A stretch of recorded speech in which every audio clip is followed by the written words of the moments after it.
Odhiambo tayo prayo kada biyo nya korom gajuang en geno marani rio makare machini o makare ahinya e chendo ni mara many piny en wuok tich kabende haka othulne mara ketieng'eyo ni wantiere kod twak kotenre gi mano mabende osebedo ni en rem mar kawo pach jopiny ahinya kotenre kaka itayo chenro mag counties kata mana chenro mag piny owacho mamalo. Oganda osebed kimiyo thuolo mar chiwo pachgi kata kuonde moko bende ok migi thuolo kata kamano kuonde miyogi thuolo pachgi gogo okaw kendo oketiete. Wadhi ng'iyo tang'o omiyo ma timore nyakorom gajuang'. Omiyo mae dhi bedo wendo wa Chris Owala jaked ne ratich oganda.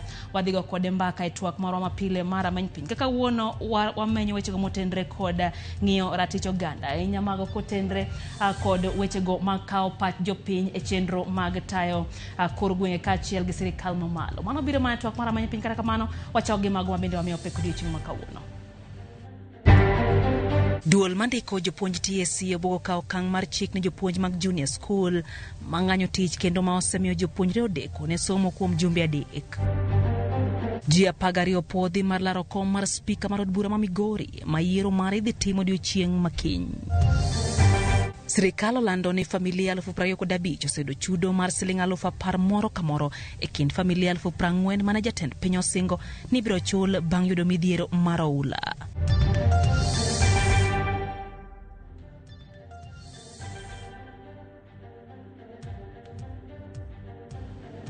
Jaloko marwa en Wilson Ochuka machiegni nyakorom gajuang'. Nyinga Lydia Okeyo. Piny owacho yango ni anyuola duto manoyudo midhiero mar oula e boma ma Nairobi dhi yudo siling 10,000 mane jatend piny Kenya osingo ma oko kalo tich abich 31 dweni. Kalore kod jatend migawo mar arita Kithure Kindiki, apisa mag arita omi chik mondo mi kik ti gi teko mokalo kiew e dar oganda ma odak machiegni gi aoche. Kolero ni dar oganda go en okang' mar geng'o lal ne jopiny poni midhiero mar oula timore kendo e kinde mabiro. Jafwambo mara George Bati chakono chenro mara many piny gi ripodno heyo machal kod mae. Bang' ne sirikal golo chik mondo ji modak mita 30 kowuok e wang' aoche mondo dar kaluwore kod midhiero mane pi oula okelo e kuonde dak buora ma Nairobi koting'o kar dak ma Mathare. This time round, the government has ordered all those people who have constructed houses, businesses, or those who are farming in the riparian corridors to vacate that corridor, and if they don't, we will remove them by force. Tumeanza kule Nairobi, tumetoa watu 181,000 people who had constructed on the banks of the Nairobi rivers, that is the Nairobi River, Mathare River, and Ngong River. Jatend migawo mar arita Kithure Kindiki kokalo oboke mare ma kawuono oyango ni chenro no dhi maber kendo nyiso apisa mag arita mondo kik ti kod teko mokalo kiew e daro ji. Bende onyiso apisa matayo chenro no mondo mi joma idaro thuolo mar golo gigegi duto kapok omuk udi moger machiegni gi aore. E oboke no bende Kindiki oyango ni kind anyuola 40,000 mano oula okelo negi lal Nairobi. Maro manyuola 25,000 oseyudo siling 10,000 moro ka moro kaka ne jatend piny osingo.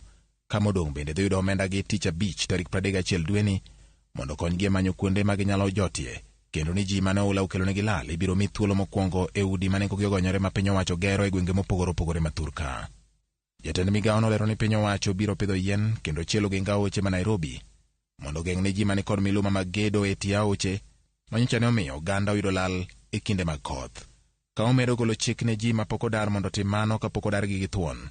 Kindiki okoni dar oganda en okang' mar geng'o midhiero manyalo timore e kinde mabiro poni koth obiro medo bedo mang'eny e pacho ka kendo kelo oula maket kod mane otimore pacho ka jumbe manok mokalo. Bende olero ni chenro mar dar oganda ma ogedo kendo dak machiegni kod aoche timo kaluwore kod chik kendo onge kweth kata oganda mora mora ma igeto. George Bati, Ramogi TV. Kode kaunti wa Migori ni ji 12 opodhi mar lalo kom mar spika mar od bura ma Migori ma yiero mare dhi timo odiochieng' makiny. Report mawuok e apis mar karan mar od bura no yango ni ji 18 ne oro kwayo mar geto kom no, to kata kamano 12 kuomgi mopodhi bang' jafwambo marwa kaka jafwambo marwa Jojuma Miowaler. Honorable members, Mr. Speaker. Jogo mopodhi mar lalo kom ni mar spika e kaunti ma Migori gin moting'o Alfred Mudezi, Willis Oluoch, kaachiel kod Francis Omolo. List ni bende oting'o Steve Ogony, Jobwene machon Masuna West Joseph Obiero Ndiege kaachiel kod Tony Bleongus. Alan Chacha Mangera, jatend migawo masani mar pie kaunti ma Migori Christopher Osana, mabende e kinde tend gavana machon ma Migori Koth Obado ne otiyo kaka jagoro mar kaunti ma Migori. Castro Baraza Odhiambo bende nitiere e listi mar jogo malaro komni mar spika. Ji mamoko mabende dhi laro komni gin mago moting'o Jane Moronge Morowa mane olaro kom mar gavana e kaunti ma Migori kod otikono mar Upia e higa mar 2012. Jobando Peter Sieko kaachiel kod Awuonda Jared Otieno. MCs 59 mag od burani ma Migori kidne gombulu mayro spika manyien mar od burani. Ng'at ma idhi yier kaka spika mar od burani dhi kawo komni kukum Charles Owino Likowa mayande MCs ni othulo oko tarik 23 mar dwe mar ang'wen mar higani. Spika ma idhi yiero odiechieng' makiny dhi bedo spika mar ang'wen ma od burani dhi bedo godo kawo chakre higa mar 2013. Spika mar od burani ma Migori ne obedo go mokwongo en Gordon Ogola, kabende ne oluwe kod Boaz Okoth, kamano mar adek en Charles Owino Likowa. Dutogi ne othul oko kod MCS ka itenogi kod keth ma opogore opogore. E kinde ma chenro mar yiero spika manyien mar od burani dhi nyime, wenge koro keti kuom MCS ni ng'awa magidhi yiero kaka spika margi. Odiochieng' ma kawuono tend ODM e kaunti ma Migori ne oromo kod MCS go mag ODM, romo mane otim ma opondo. Thoro mar burani ne en mar dhi siro ng'at achiel e komno mar spika. Kata bed ni pok giwacho ng'at ma MCS mag ODM dhi siro, maling'ling' yango ni giwinjore ni MCS go mag ODM dhi keto mbuchgi e okapu achiel. George Juma, Ramogi TV, Migori. Duol mochung' ne riwo wi Uganda e thurka koro biro guro hinga mar kwe kind tong' ma Kericho gi Kisumu mar yango kang' ma osego e kelo kwe e kind dhoudi ariyo ma odak e gwengego. Jakom mar NCIC Samuel Kobia lero ni Uganda mathoth e pacho ka osebedo kod ywaruok ahinya to kaluwore kod ywaruok mag tong'. Kaka jafwambo marwa Eric Owenga lero, NCIC bende koro hum nono ka medruok kweth mag njore dipo ni ntiere e thurkae. The first time that a person was killed because of ethnic conflict in Sondu area was in 1929. Jodak ma Sondu osebedo ka kale lweny mag laro tong' e kind Kisumu kod Kericho. Lweny no mabende kinde ka kinde oseweyo jopiny ka owito ngimagi kama moko bende yudo hinyruok. Ewi mano, duol mochung' ne riwo wi jo Kenya NCIC lero ni gichano keto ranyisi makare mar kwe tok jokanyo kaachiel kod jotelo chopo e winjruok mar keto kwe. A peace commitment framework was signed by the Kisumu governor, His Excellency Professor Anyang' Nyong'o, and his counterpart in Kericho, Governor His Excellency Dr. Eric Mutai, who committed to support the Sondu peace process towards lasting peace among communities in the area. The two governors agreed to work with the NCIC to establish a peace park and a peace monument in the area. By July, before the end of July, we will have this peace park and a peace monument. The peace monument will describe the number of persons who have been killed because of ethnic conflict in this area.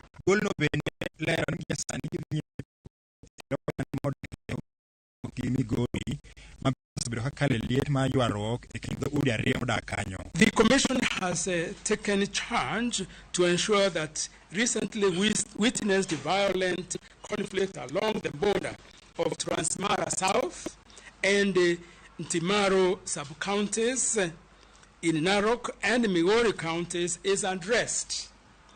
The Commission is currently spearheading dialogue and reconciliation meetings between the conflicting communities. I think quite a lot is happening because before we never really spent a lot of time there, but now we've spent, and the local elders have themselves with us that peace is coming along. As a result, they have even released the cattle that they were holding. E bund ndalo manok mokalo lit mar siasa osebedo ka idho e thuru ka jalup jatend piny Rigathi Gachagua bende wuok oko kendo temo geng'o jotelo ma osiko limo gwenge mamoko e pacho ka yore siasa. NCC to yango ni Kenya moro amora ni thuolo mar limo kamoro amora e thuru ka. Kenyans have the freedom to go anywhere in the country, whenever they want, and provided that, of course, all this is being done within the law. Kobe Gilangi bende donjire kod wach mar romo yande obagi e kaunti mar Kiambu ma bende notise kaka Limuru 3 kwacho ni gisechako timo nonro e wi weche moko mawachore ni jotelo moko nopuso dhogi e yo ma ok owinjore. We have taken what was said in Limuru 3 very seriously. We are investigating.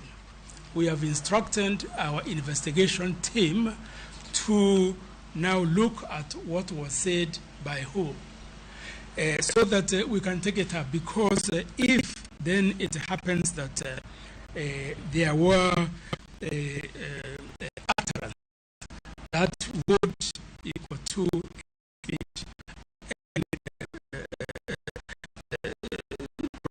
etc., then we will take it up. So investigations are already underway. Eric Owenga, Ramogi TV, Nairobi. Ndalo matin bang' piny owacho yango jopuonjre ma oketie kuonde tiegruok mamalo, kuonde tiegruok kata mago mag jotije lwedo mag ji giwegi, ywak ni duol maketo jopuonjre KUCCPS osejwang'ogi kata bed ni ne gindiko kaka jokanyo kendo winjo bed ni miyo kaka Judith Mondi kuom kuonde tiegruok gi koni winjo kero chenro mar timo lendo mar ariyo to ne yeso yango ni jopuonjre moko dong' oko nikech nok mar kuonde tiego tije lwedo kaka otimore e higani. Gin ywak mabiro ndalo matin bang' duol maketo jopuonjre kuonde tiegruok mamalo KUCCPS golo kwan mar jopuonjre ma oketie kuonde tiegruok go. Kuom kwan mar jopuonjre 67,884 mane oketie kuonde tiego tije lwedo, 3,963 kende oketie kuonde tiego tije lwedo mag ji giwegi. Magi ma osekelo ng'ur ahinya to koa kuom kuonde tiego tije lwedo mag ji giwegi ma kuom kinde malach pok omi jopuonjre kod duol mar KUCCPS. Gigolo paro mondo mi KUCCPS obed kod chenro mar timo lendo ne jopuonjre poni thuolo rumo e TVETs mag piny owacho mondo gior kwaye TVETs mag ji giwegi. Seche ma KUCCPS timo placement mag nyithindo, kuponi gineno mag place ng'eny ma bedo public TVET colleges, private training institutes, gimbe onego ni iolo ne nyithindo mondo nyithindo manodong' oko, nyithindo odong' oko mang'eny ahinya. Nyithindo manodong' oko ka ginyalo yudo thuolo mar yudo sponsorships, government sponsorships mantiega kaka HELB ginego. Bende ka opogore gi jopuonjre ma ohewa 600,000 mane ok oketie kuonde tiegruok mamalo to ne otimo penj higa ma okalo, jokanyo mag somo kori nitie jopuonjre mane ok ochopo e sekondar to pod nyalo yudo thuolo kuonde tiego tije gino ma piny owacho pod omi pek. Mana kaka nitie CBC, jokanyo mag sektani bende koni nitie lokruoge ma oseketie kuonde tiegruok go magikoni ka ok oloki to biro rocho somo mag jopuonjre. Kuom ranyisi, duol mar Career Development Association of Kenya SIDAC ma okawo kar neke tayo penj kuonde tiego tije lwedo. Bodi mpya inaitwa SIDAC. Ile imeanza kufanya mtihani hii April na imechampion, na hapo ninaona tuko na changamoto kwa sababu imekuwa imeingia kwa mashule, bado shule mingi haijakuwa na ile kujitayarisha kwa sababu inahitaji skills mingi na pia practicals mingi. Ile shule mingi bado hawajaweza kuimplement kwa sababu ya hiyo changamoto. Ywak nitie ni paro mar jolony ne ok ochoki moromo kapok oketie tim. Kwa mfano ukienda kwa wale wanasoma level 3 ya SIDAC utakuta wanafanya practical ya kutengeneza supu, na wakimaliza hapo wanafaa waende for attachment. Huyo mtu kweli atafit namna gani kwa industry? Na ataenda pale kitchen naambiwe unanidi kupika hii upike kile, lakini kwa shule amesomeshwa kupika supu tamu mzima. Hakukuwa na hiyo communication mzuri sana ya kuweza kujua sisi ndio tunafaa kukua tunapeana maoni zaidi ya ile curriculum vile inafaa kukua. Kopogore gi loko kuonde tiegruok ne jopuonjre mane oseketie kuonde tiegruok, KUPPS ne ochiwo thuolo ne jopuonjre manyicha okoro kwayo mondo ndiki ne jatatije mar duolno ka giyango dwarogi mondo miketgi e kuonde tiegruok mamalo. Judith Omondi, Ramogi TV. Kapod wagoyo mana tacho wechego mag somo, Nyakwar Mgajuang duol mochung' ne ndiko jopuonje pacho ka e Teacher Service Commission koro buono mar riembo jopuonj ma kojolo mag junior school bang' rem donje tich e thuolo mar jumbe 3 mosekalo. E oboke mondiki gi duolno mane ochwale moko kuom sikunde, duolno koro dwani jopuonjgo e thuolo mandala 14 oler gimomiyo ok nyal kawonegi okang' mar riembogi e tich bang' rem chopo e skundegi. Jafwambo Joja Oko nitiere kod ler. Jopuonjolo mag junior school masani dhi nyime kod ng'anyo margi e pacho ka ne jowuok tung' mosuo gi duol mochung' ne ndiko jopuonje tich Teacher Service Commission bang' duolno ndiko negi oboke kod buono mar riembogi tich. E ng'anyo mane gitimo e kaunti ma Mombasa, jopuonjgo ne oseo duol mar TSC kuom ndiko negi barupego mamoko kuomgi oseyudo ka gidwani duolno ochop singo mar ndikogi e tich kendo medogi osara kaka ne giwinjore e thuolo mokalo. Sisi tumetumiwa barua kwa WhatsApp. Sijui siku hizi mbona sisi walimu ni kama tunadhalilishwa, sababu we cannot be given an official document through a WhatsApp group yenye sisi hatuelewi imetoka wapi, because it has not been stamped, no official communication. So those letters to us are not official letters, and we are still waiting for an opportunity to have a discussion on how to make these teachers permanent and pensionable. Gikoni enayanga ni piny owacho ne okoikore tayo lony manyien no mar somo ka bende giseo duol mar TSC magikoni temo chuno gi puonjo nyaka somo magionge kod lony. Sisi kama walimu wa JS tumedharauliwa sana.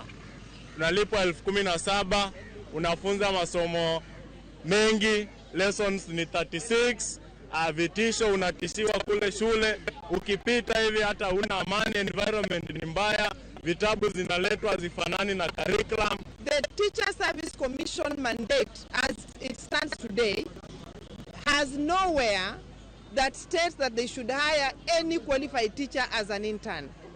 The court corrected them and told them that going by their mandate as at today, hiring anybody as an intern on their end is an illegality. Ng'anyo makamano ne bende obagi e kaunti ma Narok kuma jopuonjgo ne oramo moumo gi piny ni ok ginidoge sikul ngang' nyaka chieng' piny owacho chop singo mar keto negi lwasi makare e sikunde manochwalgie. The Hoys are responding by sending us the show cause letters. We are telling them to send them as many as they can, but we are not going back to class. We are not going back to school unless we are confirmed. Nothing else. No good power. No retreat. No retreat. No retreat. To e kaunti ma Nandi, moko kuom jonyuol ne jowuok oko kendo riwore gi jopuonjgo e bago ng'anyo margi. Wacho mondo mi winji ywak jopuonjgo ni mar jopuonjre ema sani hinyore. Gidwani jatend piny Kenya William Ruto mondo mi odonjre e wachno mar thego lweny masani chalni nitiere kind jopuonjgo gi duol mochung' ne ndiko jopuonje tich Teacher Service Commission. Yule ambaye ungetarajia akuajiri ndio yule ambaye anakutishia kwamba na kwamba atakuchukulia hatua za kinidhamu. The official sum in this show cause letter. So are not going to show cause yet it is not official. Kwa hivyo sisi tunasema 17K tawe, internship tawe, mambo ya 36 lessons tawe, mambo ya kudanganya na serikali kwamba mtakwalify bila kuandikiana chini MOU tunasema tawe. George Aoko, Ramogi TV. Jakom komiti mar od bura mochung' ne rango weche omenda Kimani Kuria okonegi chako kawo paro ganda e mar chik mar komenda 2024 Kimani wacho ni nyaka sani giseyudo paro mag jopiny maromo 380 monywando 200 mochung' e yor mbui to maromo 180 e yor achwe. Wata Nyambaga ntiere kod mathoth. Komiti od bura mochung' ne rango weche mag omenda ni jo Kenya kokalo e mbui osejolo pach omenda 2024 Fario kod abich manyalo rom 200 yor mbui to kod maromo 180 mochwala chwing kokale apisi marge. We've received approximately 218 as at this morning, and we expect to receive a lot more submissions by close of business tomorrow when the deadline closes for receiving the views of the public on public participation on the Finance Bill 24. We have lined up the ones that are actually written said they would also want to make written submissions to the committee. We have 88 of them, which will start now from tomorrow, going on for the next 14 days. The committee no wacho ne gichano winjo pa jo Kenya muke stebula idonj mandole pod report ya mi bi pedene modura. Every proposal has an impact on a particular sector. So when you say you're introducing eco levy on diapers and sanitary towels, there are already players in that sector. When there is a proposal on bread, for example, there are already players in that particular sector. So the players and the sectors have organized themselves as sectors. And now we're hearing from them. Mani kurio yango ni komiti no ne otisi kod mach ewi kao pa jopiny e chik mar omenda mokalo mane imulo suru mag udi gino magikoni wang'ni nyaka gilure kod chike to kod dwach jopiny e loso weche mag omenda mag osuru. I want to assure you that we are approaching this exercise with a very open mind and saying this is the proposals you've received from the National Treasury. This is what what are the merits, and we're going to weigh the options, and I want to really tell Kenyans to relax, that this national plan will make the best decision for this country. That's to be access in futility. This is not just for the ticket. Views will be had and they will be incorporated in our report. Mageti mabusi ukiwa mutata nyuto the dog para wacho ni od bura ringo kod wachno kagimilawe katodo konigire kod katiba. Walter Nyambaga, Ramogi TV. Ripona mokeno kod Nyambaga tewa hiyo mkuu chenye mara menpenya kwa mgajuanga endali dakika prawe kod shell bang midhiambo hero kama po utina sana kanjo na kawa matini kwa hiyo Samuel Achenje kawo kuradi wachoni sadonjo kendo NTA kod wa yo makare neno ote marijinia Lazaro Kanyambo engineer wachoni pod oka wayudler kwa jopiny ewi kaka sirikal no tiyo kod pesa mano chiwne jogo mano wulo kod negini dhiero jomage mano yudo pesa no so flood victims in offices oketo kanyo ni jogo mabende niya apise emasani no tiyo kod pesa no mano en Pat Lazaro peano kanyo Lameka Omedo Awuondo wacho kanyo ni NTA Migori yani Masai seche kike NTA collection wacho NTA kod wakachiel wel jama series Flozia Netongo po mambo kabinano Samuel Orochi Samuel NTA kod la usondu no mapinyo kumpinyo wacho oknyal keto obedie giko wacho ni kaka inyalo chito wacho no malato masnya paronga juango yo matikama alima otbende rekoda mbala made goli window maro makisu odogo da masok ngonya ko jongo mi okiki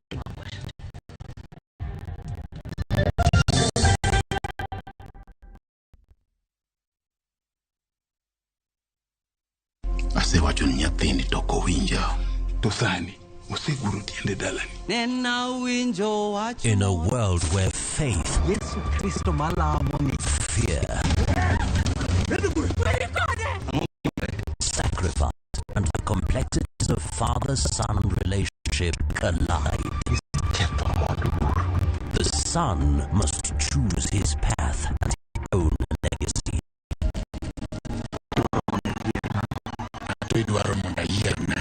Watch this emotional and riveting story of Dennis in Where the River Divides. Watch the best content on the go only on Viusasa.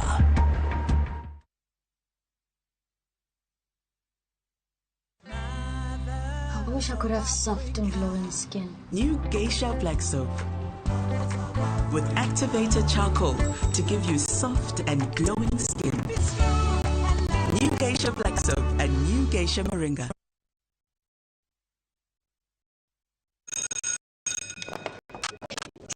Last night. Max Konabo. Yeah, Schumacher could perform the game like 500 per month. Go serious. Don't be. Much higher. Love. Don't forget to and you can rewind and pause any game live. This is the one game I need us to rewind right now. Let's go. Bro, I think it's Mike's turn. Shika the new Showmax app today and get every Premier League game live on your phone for just 500 shillings a month.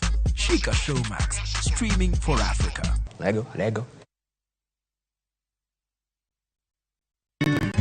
Chandruoge maluoro rengi mangato kaka kuyo, luoro, bedo kod towo, winjo ka gima iwito gimoro, winjo ka ok imor, lalo chia mari, bende nyalo dwaro hocho. Malingling mag ng'eyo e wi ngima mar paro okelni kod Royal Media Services. We care.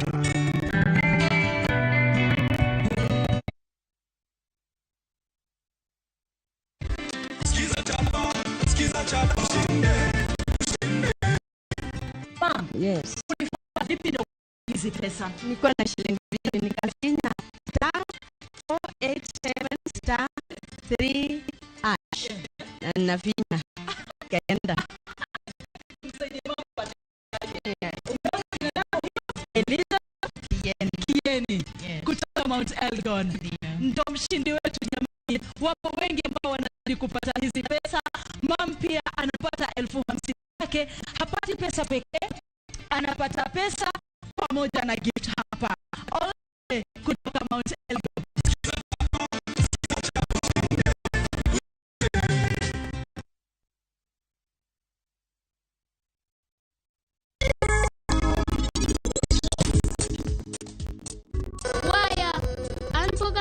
Ki umri kamano ang'o miumo wang'i? Ang'o motimre marach bang' baba biro?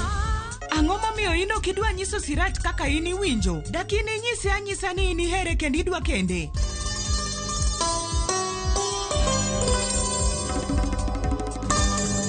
In kikitem timo richo mar romo gi Sarabjit kendo, en onyalo rito nyithindi. Dhi nyime gi ngimani. Kikitem duogo dag gi Sarab, meher mano bobedo ketho maduong' ahinya mibotime ngimani. It's time to strike back. Radiant Spray strikes in seconds for instant kill. Kills all doodles dead. From SC Johnson, a family company.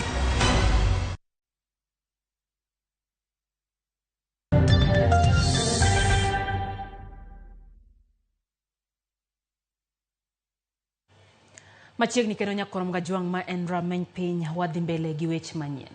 Jo Kenya mokariyo chwalo bura e doho mar kwedo okang' mar sirikand kaunti ya Mombasa, Kilifi kod Taita Taveta goyo marufuku kit oboke moro ma inyamo kendo motisi ni Muguka. Ji ariyogo magin Peter Odhiambo Agoro kod Michael Mutembei Makarina oywak ne doho ni Muguka en kit oboke ma ok ogo marufuku e Kenya kendo en mana kido mar mira ma bende itiyo godo. Ng'uru mar sirikal mwalo kende emanyalo marufuku tiyo kod Muguka ma ok sirikal mar kaunti. Bende gimako chung' motegno ni duol mar Nakada pok oyango ni Muguka en yath ma kelo mer.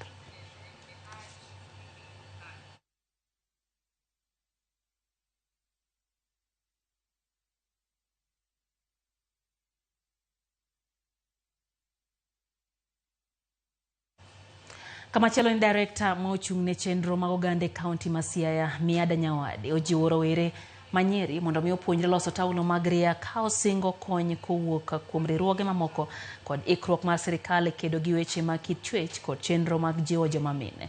Kolose kinde nyasi mar dhialo odiochieng' ria e skul sekondar ma St. Alois Mbosie e kar chung' od bura ma Ugunja owacho ni ginono moko kuom weche mabiro kelo arita makare ne mine kod nyithindo moloyo to nyithindo manyiri. Director mar riwruok mar Ugunja Development Initiative UDI Aizao Chieng ogolo paro mar keto chenro mar chiwo taulo mag ria skund nyiri mag primary kod secondary. Jara chenro e riwruogno Ruth Otieno bende olero ni nitiere dwaro mar bedo gi twak ma huyanga e weche mag ria. There's a lot of resources mwan go edala to okwatigo. Chunya ka ento na paro lewni mokwatigo mantiere ot mwanyalo kawo to convert into something that can absorb remo. Wan kane wadongo ne wan gi situation ilano. Angeni the world has moved, but as we wait for intervention kata man mondo wa build resources like sanitary pods, imwanyalo gengogo remo no e ot ok nyal tamowa. Wariwo joma miyo gi joma wuone mondo watwag kanyakla mondo wa ensure ni joma wuone bende nigi gima ginyalo timo mondo gi support jowa manyiri mondo wabed gi environment kata thuolo kata nafas maromre e yore mag somo. Jotelo mag skul ni jali chairman mar board sebedo migawo mbele mar konyo nyithindo manyiri sanitary pads kendo higa otimo kama adwa na kwa jomoko be manyalo konyowa mondo konyowa gi gigi mondo chwo manyiri kik donji lwet jogo madwa ka advantage margi.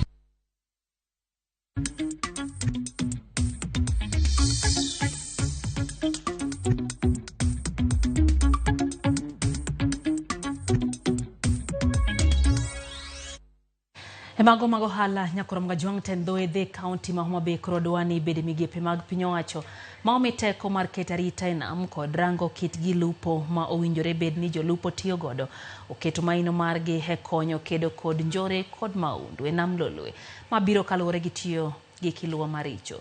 Jakom dhowedhe e county no Edward Oremo wacho ni migepe ma oting'o bad migawo mar lupo obila mag Kenya Coast Guard tenda arita kwe county no kod migepe mamoko ma omi teko mar keto arita e nam mosembe kotole tijegi ka ting' mar rito nam ne jokombe mag dhowedhe. Oremo wacho ni kod jolupo mosemedore e nam kaluwore gi nok mar tije kendo koro dwaro nitiere mondo migepe ma kamago owuog oko maneno ni njore kod timbe mag maundu odok piny. Dara mar county mar fisheries ma tijwa kodgi kupogore gi pith mag rech en neno ni nam oriti. Wan gi Kenya Coast Guard Services monego bed ni chiwo rita e nam seche duto mag tije mag jolupo kacha. Opinion wa kaka jotelo mag nam iyudo ka samoro gidwa ywa chien. Giywa chien in terms of keto resources minyalo rit godo nam. Giywa chien in terms of kawo mbele mondo giwuog oko ji ore lwetgi mondo ked kod kiluwa maricho mantie nam. To wedhego oketie chik mar ng'ano moko nego dhi e nam to gi ng'ano monego dhi e nam. Ng'ano gino moko nego dhi e nam to gi gino monego dhi e nam. Mani kelo rochruok kech ibiro yudo ni samoro kiluwa maricho gi giwuok e particular beaches moko ka jokombe to nitie mana kanyo. Tidhi yudo ka gichak gidhi gikinyo joma moko e beaches mamoko ma gichwe dhaw wuogie.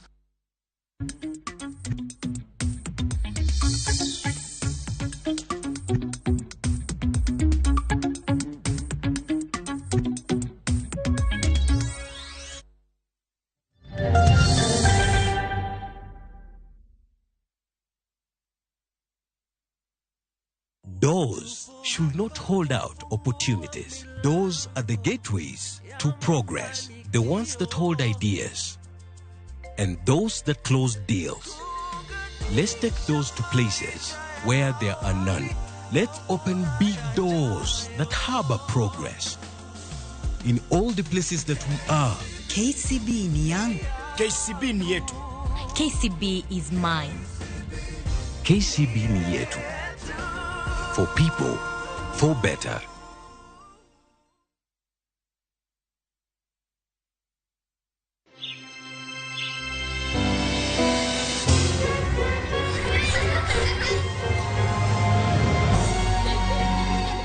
Wash your clothes with Toss Lavender to leave your clothes with a lasting, irresistible freshness. Our Father, who art in heaven, hallowed be thy name.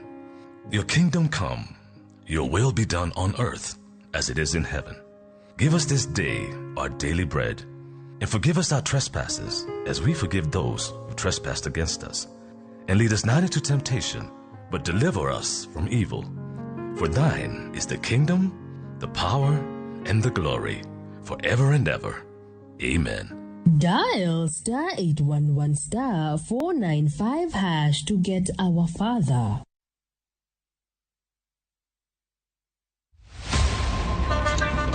Tuanze kulipa kadi sasa, na kadi ni cashless. Umesema tunaweka pale? Yako ile namba. Mimi niko na cash. Nisaidie hiyo do na namba yako ya simu. Na kusoti. Kain jawuoth mar matatu e safar machiegni kata mabor. Non kendo yang ni chulo fare mari kokalo e yor mbui. Nonane ka yudo receipt mari e simbi. Kama sira ujuki kendo idwaro ni ochuli gi kambi mar okumba. Receipt mari kata digital receipt eneno mari ma ibiro golo. Ka in wuon matatu dwarore kokalo kuom okumba mari mondo ibed gi yore mag chudo kokalo e lony manyasani. Mondo matatu mari oyud okumba. Mambo ni digital. Tudri gi jal ma uso okumba mondo ing'e mathoth.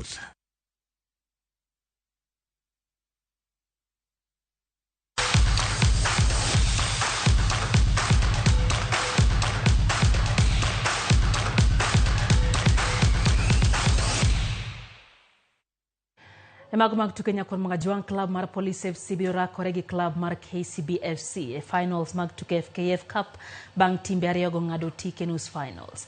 Police FC nolo club mar FC Leopards gola chiel kumnone odiochieng manyore tugono mana obedo gi ng'ikruok bang jalup jakudh Firimbi Bakidi kendo riwruok mar FKF chiwo report ni tugono otieki odiochieng makawuono. Komachielo KCB nolo club mar Kariobangi Sharks gonde 4-2 kokale opita choma bang tugono rumo amodhi gola chiel kumachiel daika mar prochiko gimomedi. Jakom mar AFC Leopards kata kamano onyiso ichwang mare na FKF kuom bago tugono e alap ma Police Sacco.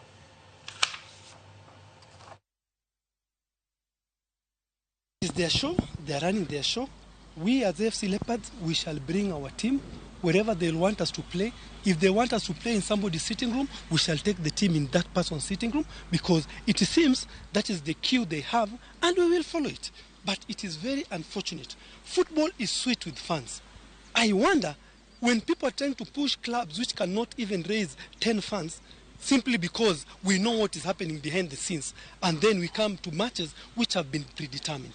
Let them tell us where they want us to play, we shall play. Tim Kenya jotugo manyiri ma hikgi ni piny mar 17 tieke thuolo mar ariyo tuke mag skunde pinje duto bang tim mar China loyo gi gonde 6-4 kokalo opita choma e tukego mano bagi alap ma Soyuan Stadium boa ma Dalian piny mar China. Tugo no norumo modhi gola 1-1 dakika mar 90 bang jatugo Clotilda loyo ne Kenya Kaito Clotilda, Joy, Marvelous, Faith, Baraza, Giruta, Kinyi duto no loyo ne Kenya e opita choma. Fred Serenge, ma en kocha mar timno, no lero ne Kenya no tiyo mabere thuolo margi mokwongo e tuke mag pinje duto kwa mondo mere ruok mata adhula e pachoka mondo miyo tim manyalore mar keto timno mano kwayo kuom jotugo mano tugo Talanta Hela kanyakla ne tuke madongo mabiro.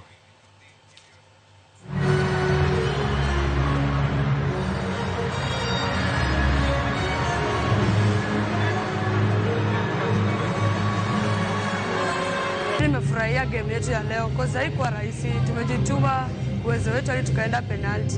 Haijakuwa rahisi. Nimefurahia sana. Tournament imekuwa tu vizuri.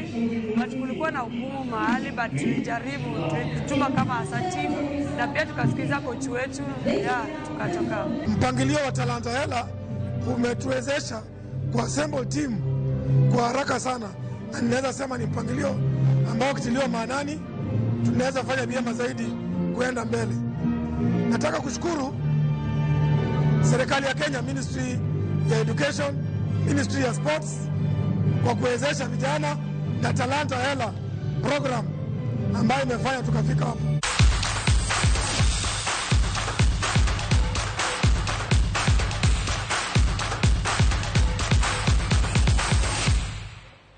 Kikanye motie kidieny mokwongo mara chenro ni mara rameny piny korom gajonga eno ka obila shemotho Wacho kacha ni piny owacho winjo ng'iye wach motenre kod ywak mar jopuonj mar JSS mondo me owinji ywak margi. Faith Muzomo wacho jatend piny Kenya winjo koro goye break e wach mar wuoth. Ne kaka piny Kenya chalo jogo mang'anyo weche go winjo bed ni ng'iyo e pacho kae. Man of Patch Faith Muzomo mwalimu kae entiere Malindi na Vivian Anyango bende nitie Nakuru wacho ni entie kod nyakoro Mgajwang' en thuolo wako yo mach kata kamano kwa duogo wantiere gi wendo marwa kanyo Chris Owala. Chris en jakin ratiro mar oganda entiere studio marwa Makisumu achiel kachiel wadi tudre kode wagombaka ewi rango ratich oganda bende iwinjo duondo oganda jo Kenya koro Mgajwang' ma en twak mwaduogo mana bang' hiyo matome kikidhi mabor wasebedo kanyo Luis no chuka mo sebedo kalokonwa waduogo gi twak mar Ramanype.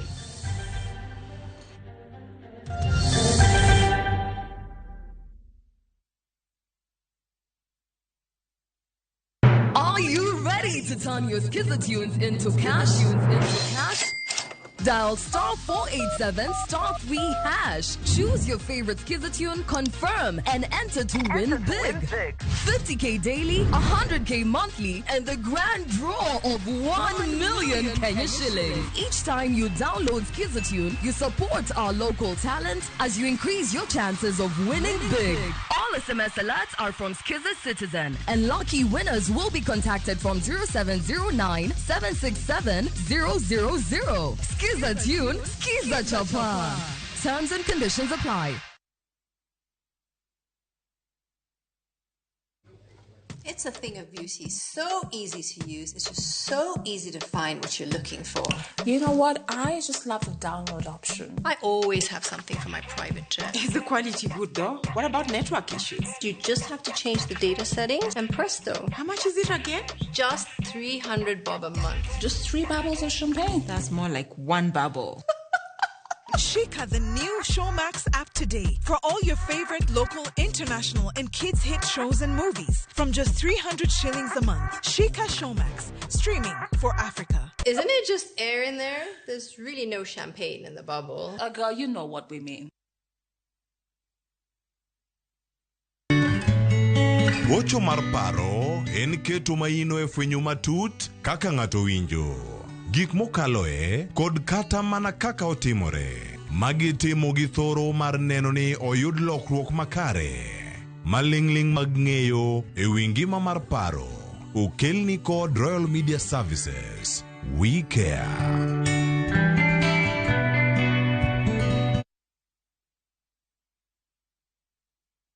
Sasa kwa thao moja tu unaweza pata third party cover for your private motor vehicle valid for 30 days. Say goodbye to expensive motor vehicle insurance. Pata bima kutoka Direct Line Assurance. Kujisajili bonyeza *487#. Weka namba plate ya gari yako, ID namba yako, email address yako na ulipe thao moja tu. And your digital cover will be sent to you instantly. Collect your sticker at your nearest Total service station. Dial *487# upate third party motor insurance valid for 30 days. Pap, ni thao tu.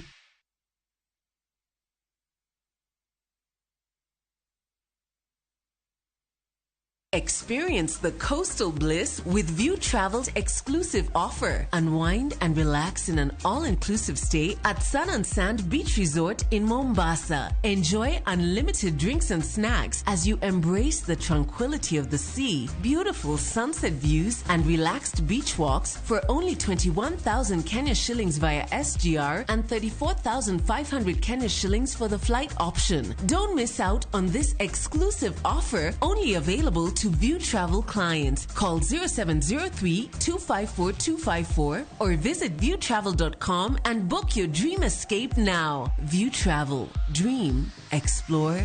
Discover.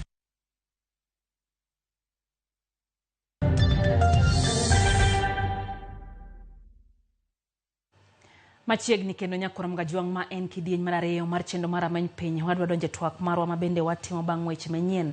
En twak mwamanyo godo piny kendo waketi ng'eyo kotenre kod mago matimore pacho ka. Odhiambo ma kawuono antie kanyo gi wendwa ma bende osechope studio wa Makisumu wadwa ni wagoe kod mbaka ewi mago mosebedo ka bende oganda ntiere go kod weche nyakotenre kod winjo pach oganda bende sirikal winjo pach oganda jo Kenya. Kapo kwa donje twak we amie Chris Owala thuolo mar moso ganda. Chris Oyimore, nyiswa intirio nade moso nyiko ya mga jwang. Ima inyari, ariya maber bitain. An bende an kare.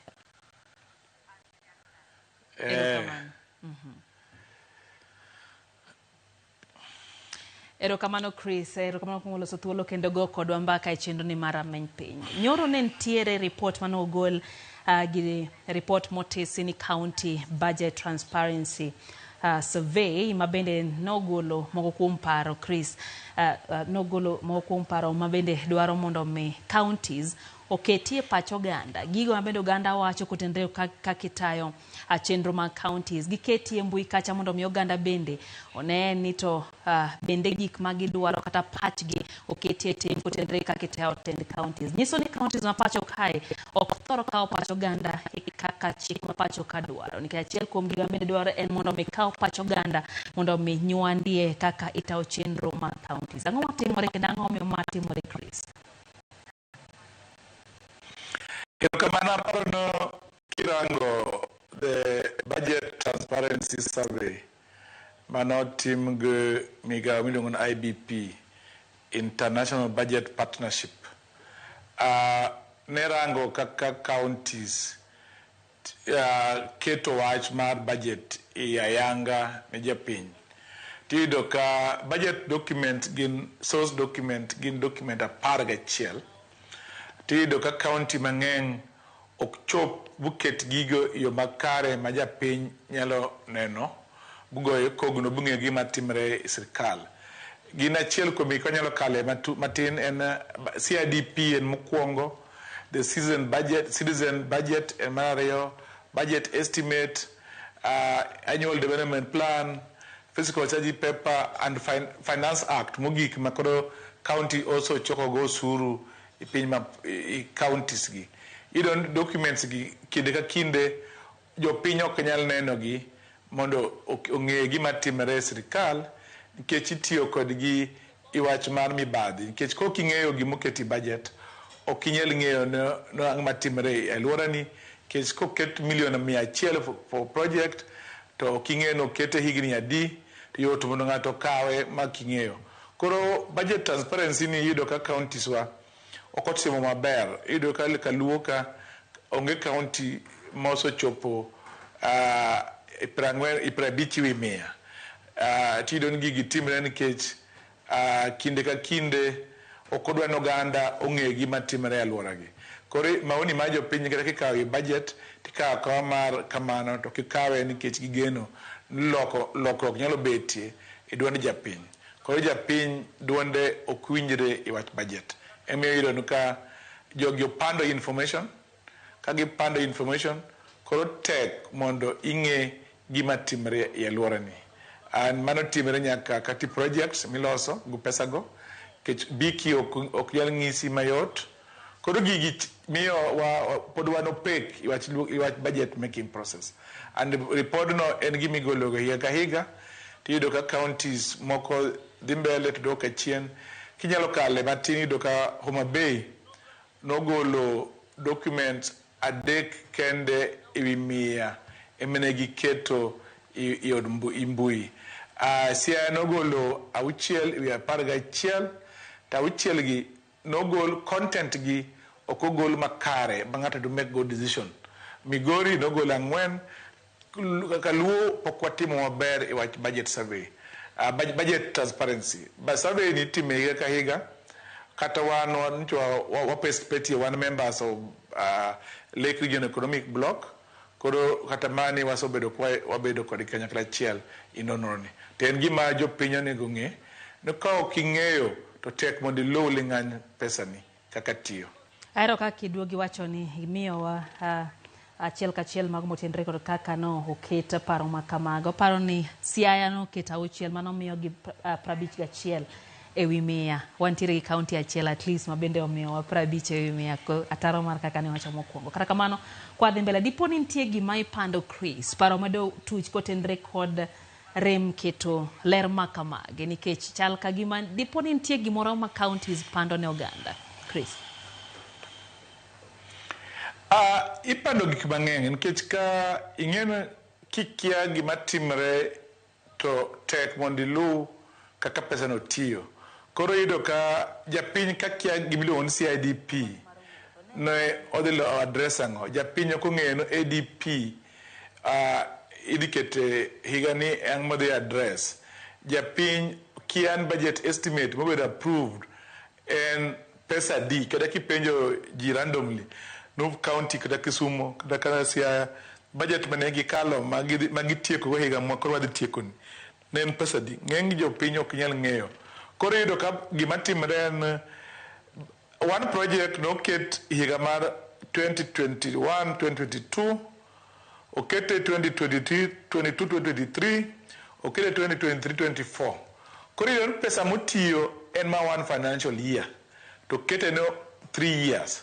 Koro kanye mamiyo kokineno budget bing'eyo gima timre ok bing'eyo. Mar ariyo en koso los budget ni kata ma wacho ni budget transparency ni kata ka giketo gigi od mbui to pod yudo ka gimiluongo ni supplementary budget pod idhi timo ne ikete od mbui to pod itimo supplementary ma gima ne ng'ato neno joma nonene noketi od mbui ka budget no duogo oloke tibo yudo kopogre mo lose character to chik wacho ni ka budget o lose character to ne giduoke ri jopiny mondo goye duol again.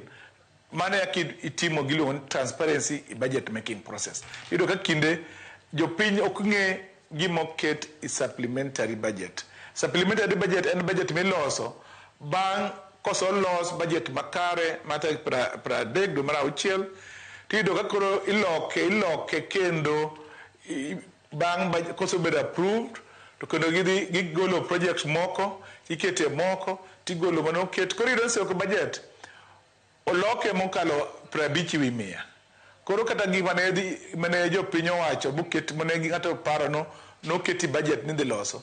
Kako irango supplementary to koro kibi yudo kokendo entie. Koro gole to project mana miyudo ka project moko entie abandoned project, yudo ka project moko incomplete, yudo ka project moko gin project molos ikiwango makber nikech kaka budget jitimrego. Budget transparency, budget character lal ikinde ma jifidl budget.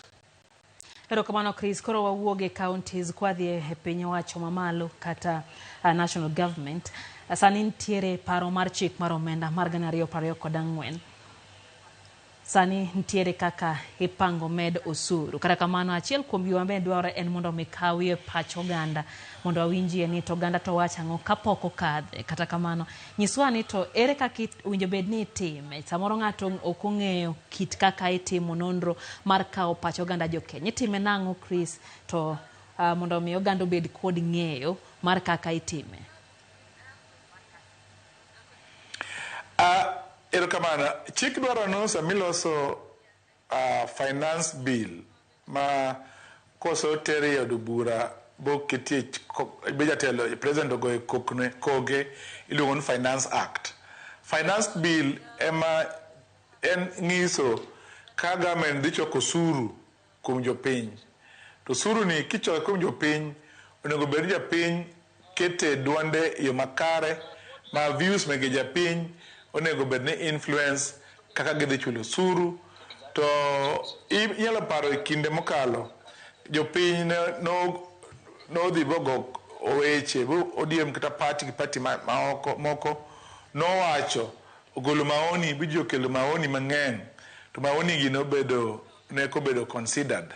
To gigi timre nikech budget mokwongo nyaka wang'e en budget en a political process. En gini goyo go siasa. Mar ariyo budget en a legal process. To kinde ka kinde the politics ema kawo the order of the day to legal aspect ma budget ok ketie teko ne kabisa. Koro kinde wago kode siasa. Tiyudo ni samikawo maoni mag japiny. Giembe nyaka wang'e maber kapata ko wadhi matut en nitie articles ma onego guide kaka piny mowacho choko osuru kuom jopiny. Nikech national interest onego bedo guided kaka giloso budget. Tikinde ka kinde ka gichoko osuru ni mar finance bill to ka gikawo ga national interest nikech japiny onego yud education, japiny onego yud wach pi maber, japiny onego yud wach thieth, gigi ni Article 43. So gigi manego bed national interest. To ka iketo osuru makoro tamo japiny yudo thieth, tamo japiny yudo pi, tamo japiny yudo gimonego giyud, to osuru ni koro kony japiny. To maoni ma japiny bende ok mata, nikech iyudo gima dier makende en IMF and World Bank ema control Kenyan budget making process. Koro budget making process miwachi parliament en mana mar ticking a box. To parliament bendo on MPs onego bendo represent the interests of jomonogon gi kura. To ka gichopo I parliament, the interest ma jogo giwito oko, to gichako rango their interest for survival, nikech osuru michoko ni en go kode siasa. Koro iwacho ni wadwaro makama gisokete budget. Koro MP mate mowacho jakiko ma finance bill no maoni gibiro rikawo and gibiro respect maoni ma jopiny. Apano temo wuondo jo Kenya nikech history nitie nupo kagirigadga views mege japiny. History ma Kenya ka only Kenya Association of Manufacturer gu few big companies ema dupoka interest gi obedoga kata for in finance bill which any taxation measures mangiso kaka serikal di levy osuru kum japiny nikech samiso kao osuru biketi mkate and iketo sanitary tariffs. It's our right to health very important to mio airango ngama economy nen piny manyon chamo mkate itemo wachore ni mkate no koro en gima okonego chame ai to pesa no bende kidwa tiyo kode to kiti kode yo makare. Koro aparo no osuru kidwa goyo to nego okel cover views magajo piny in a structured way. Okonego kawe ni kete kakeringo kode. Onego bende build a consensus. Each constituencies ma Kenya duto onego bedo centered magigoye mbaka iwacho suru ni to gini kelo to each constituency kata each county tero maoni gi makare. Koro mane iluongo no itimo giluongo public participation, but kakitime sani oko meet the threshold gimiluongo no public participation kaka article 10 ma 2020 constitution ma Kenya dwaro. Koro jotelo mwango okolinda interest wa gi advance mana interest gi. Chris manyiso picha manye kutendre kod telo mawango kitelo mabende wayiero kitelo mwakete kombe manyiso kidai na mane nikech kak chikto article tell me wacho no to dwaro mondo mikao pacho ganda to komachielo jotelo ok dhi makao pacho ganda bende kato kao gi ntia ka oketi karete manyiso kido mane mar jotelo mwayiero Chris. Ongiso jotelo osewe jopiny jopiny ni kendgi.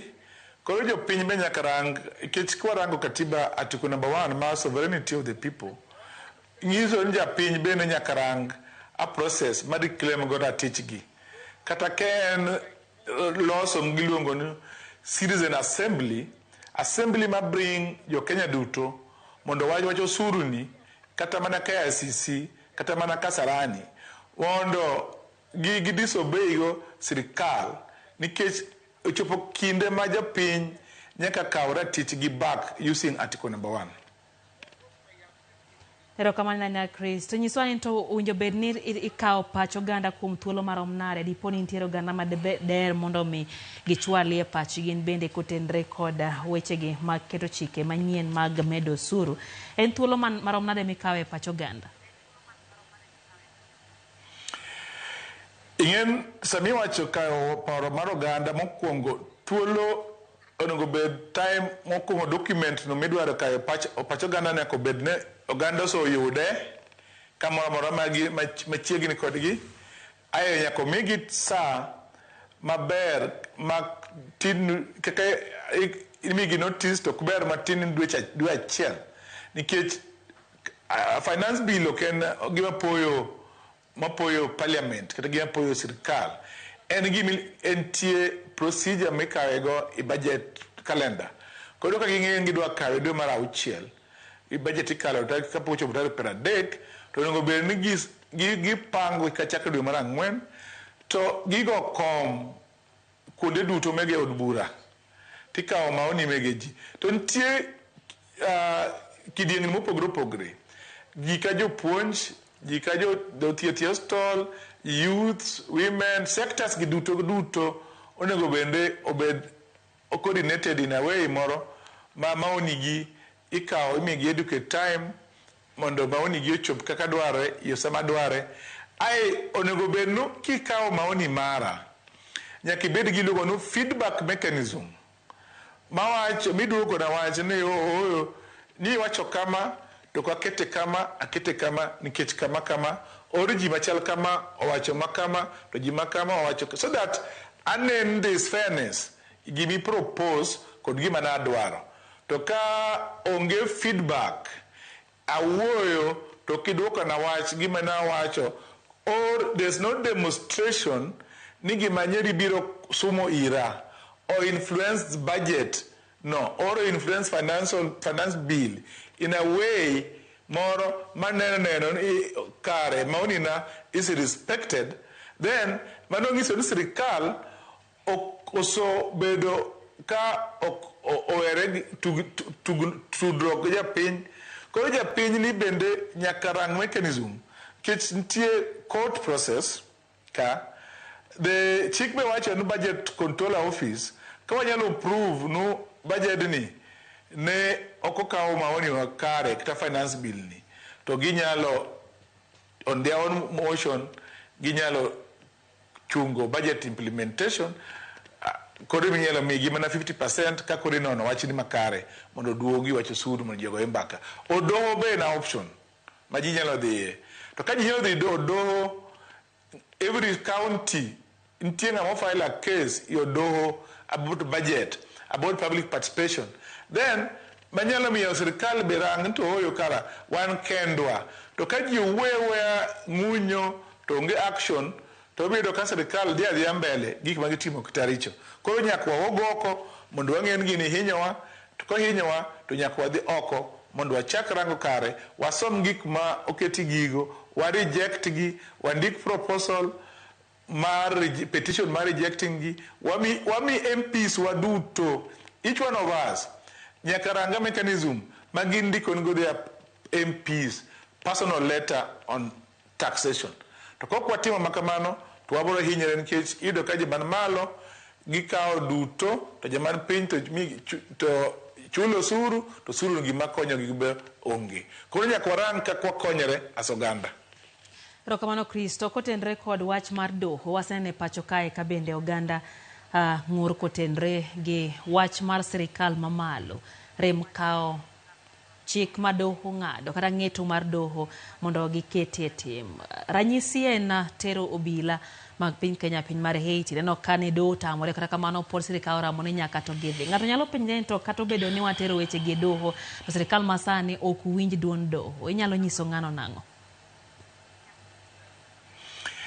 do wanyakwadhi ariya anyakwati gimiluongo no extrajudicial mechanism bende ma require kada kwa keto interdomination prayers mar wacho suru Uhuru Park require nyakwa support doho kod gik ma mwatimo outside doho ai nyakwa make gini agenda ma jo Kenya duto kikwa make no jomani UDA support or jomani government support to jomani government support nyakwa rangen collectively ngamodhier kata mana Baringo kata mana Nandi or suffer the same fate ngamodhier ma Lake Victoria ka koro nyaka warange as agenda ma jo Kenya to jo Kenya duto nyaka wuog oko bu pong kata parliament chieng manyidhi kalo wach bill ni kech odoho en achiel wach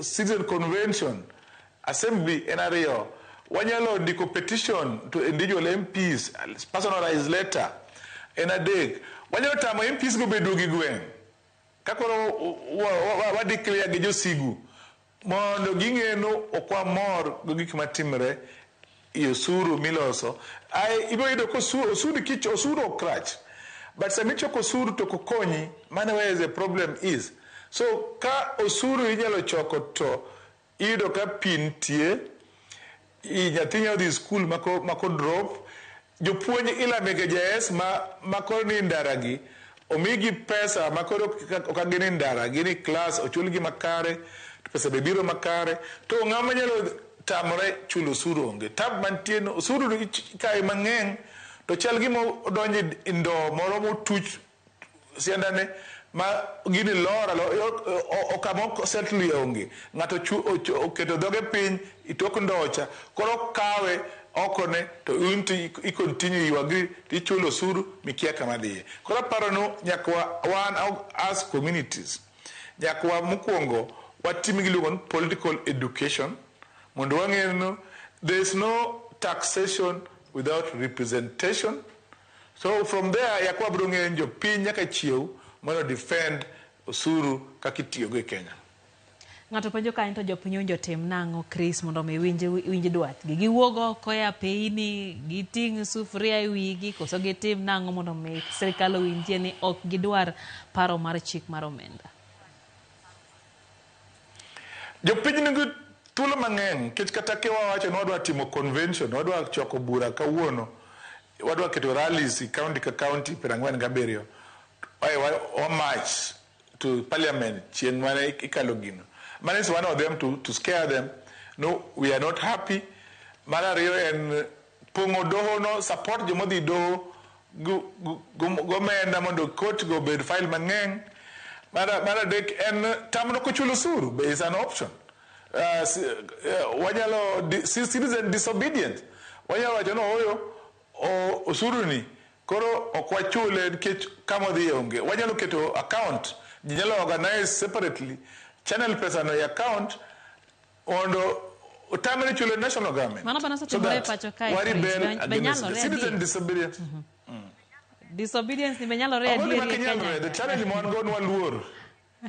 The luoro e machando wa to ka kuonde ma imol gi oso timre ka India gigi oso timre ka gin gik mapoko timre to luoro ma ai luoro achiel ariyo en party ichako paroda ja party X adek edhi paroda na nyola mane tribalism clanism ema duoko wa back kod gimoro ma party jingoism na ja party makama katimu makati jo party machadhina party wadhina na timu marach kora paro nyaka waranga common ground ne gini duto affect wa as jo Kenya man yuto ne gin piny ai wabed gu collective approach nyalo jogi tin wamun wang'eny joma dwaro joma hinyere mang'eny.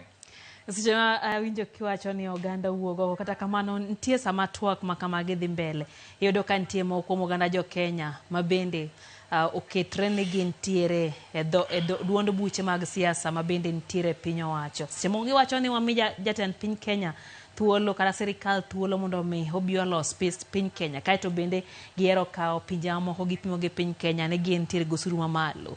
Iparo ni waketo siasa e mbele moloyo ng'iyo hali mar oganda jo Kenya. Chris.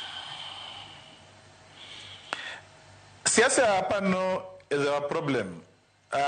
Joma compare Kenya kod pinje maoko kinyalo kawo example Sweden or kawo example Canada. Kichulo suru mamalo to wach somo ma nyathi somo nyaka kama dichope.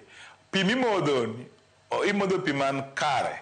Ndara iluwo ndara man kare.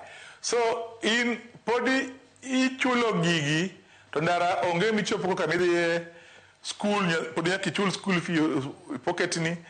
Pi mimodho en pi mochido ma nyaka ichwak seche moko. Koro gigi duto iwaduogo gini double taxation. Nkech oso taxi so again triple taxation. Kecho taxi kachan government or offer service to service no koro onge. Kechiro ga kinde mang'eny sama weni public hostel ng'eny ji man pesa matino kidhiye gidhi private kech onge doctors public hostel onge yath public hostel so to suru to sokaw koro wan gi shida nikech kwa nyalo luwo ling'any osuruwa yakobro ng'eyo no one overtax to wabedo tax to onge representation, wabedo tax to onge gima loko ngimawa. Nyakwa correct gimoro kamar World Bank and IMF matemo wondo wano privatization, nyakwa privatize all our sector, public sector. Yakwa nyalo konyore. Privatization po konyo jinga modhier. Privatization konyo mananga momeu, mangi pesa, mangi change. Kichkiyudo chien kama nwae in 1985, nentigili one structural adjustment program.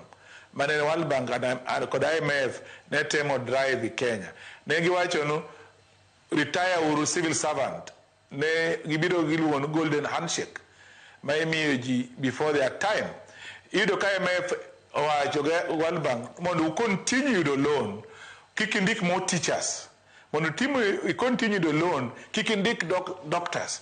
Kuri yudo ka gini nugo impact on our budget and our taxation. Kuri mane mwate mwacho no our tax pod be obedo driven colonizers wa mano colonize wa igni mokalo pod gi determine kaka wachoko suru nikech gi interest in our public sector mondo wagol jo tich mondo bed privatize mondo gi control. So nyakwa bed nyaka som book ma Jaramogi mawacho notie to huru ne wayudo independence but waonge sovereignty mar Kenya as a nation. Chris ma nyisoni madiponi nyisoni piny Kenya kata tend piny Kenya thoro winjo weche moya oko moloyo ng'iyo maslahi mar oganda jo Kenya. Chris. Exactly. You know, everything mitimo, whatever impress World Bank, whatever impress IMF, to okwarang into one Jopin nkanye. Jopin are not at the center of our budget. And you know, katiba wano wachamaber under Article 203 1A, mawachono, the interest man nation yaka be defined. And I don't tell no interest ma Kenya or can interest ma UDA. Yaka differentiate no Kenya is bigger than UDA and interest ma jo Kenya is bigger than President Ruto. But interest ma Kenya and beyond one party. Ko nyakwa rang to interest ma Kenya enango. Nyakwa bed dialogue. Nto ere kaka do define our collective national interest. Makubed served by one political divide. Kwa chopo kanyo, tuwabo realize no, kwa choko suru, to the first charge, maro suru, and to finance our national interest. Second charge, emadibedi debt chulugowi. Ini mabere no kata kinugo mangato. Tingu pesa memoro yudo. Intindi kibirindo cage. Kapo ki ichulo gowi mana kantindi iso kilo nyongema gi matini gi chamo modongi ichulo gowi matini. Onge gi madwachi ni kao pesa te ichulo gowi to intindo indo cage. Kwa nyakwa balance interest man nation. No interest man nation and socio-economic right. Give right will define under Article 43. Wadi kacha wa finance gi, then warango suru, wakete suru, iyo moro, mo suru, ok kill the economy. Tax onego bed progressive, onego bed no retrogressive, momi ohala kudongre, onego hala. Sama tax onego hala mege jo piny, to ngiso ni jo matin bro survive, to jo ma survive matin gi, nyaki gichulo suru mamalo. To kaji ngeng machulo suru broaden tax base, to gichulo matin to is sustainable, nyalo tero piny kamoro, to service delivery benyalo bedo me effective. Ero kamano Chris, wach mogik kwa loro daka second pradek kende, wach mogik. Wach mogik en jo Kenya nyaka chak participate kaka gichulo suru, jo Kenya participate i wach budget, nyaka gichak luo gigi, to nyaka gi organize themselves with cluster in the different interests, wondo kigiwe gini okal. Gindi kata emosokal about petition, they still give their MPs gigi, or they go floor of the house. Let's all do a ngeo kawon at the end of this week. Nuwaso ndikon all our MPs or from all constituencies moyudo barupewa on gimowa feel about osuruni and mano biro miyowa wanyalo bedo kodgi demand accountability from them ne gitime ang'o ko kindiko ni gisite moko gibiro assume ni gima giparo gu party magiparo cha ema jo Kenya dwaro. But let's make it on record, let's reach them out. Wandiki nigi kiningo Twitter tag your MP, kiningo Facebook tag your MP, ko kinyalo yude or SMS or WhatsApp group kete mondo ngi kakiparo iwacho suru mane ko nyalo chako wuoth mar loko Kenya mondo Kenya bed manyien. Erokamano kuom thuolo mari kendo loso thuolo mago kod mbaka Chris wagwero kamano nyakor mga juang mano en Chris Owala jakedo ne ratiro mag oganda ka bende watwake wi bedo ni bende sirikal winjo duondo oganda jo Kenya twakwa ma rameny piny. Riti masani nyinga Lydia Oke orom kendo e chenro maro Imore Sadik.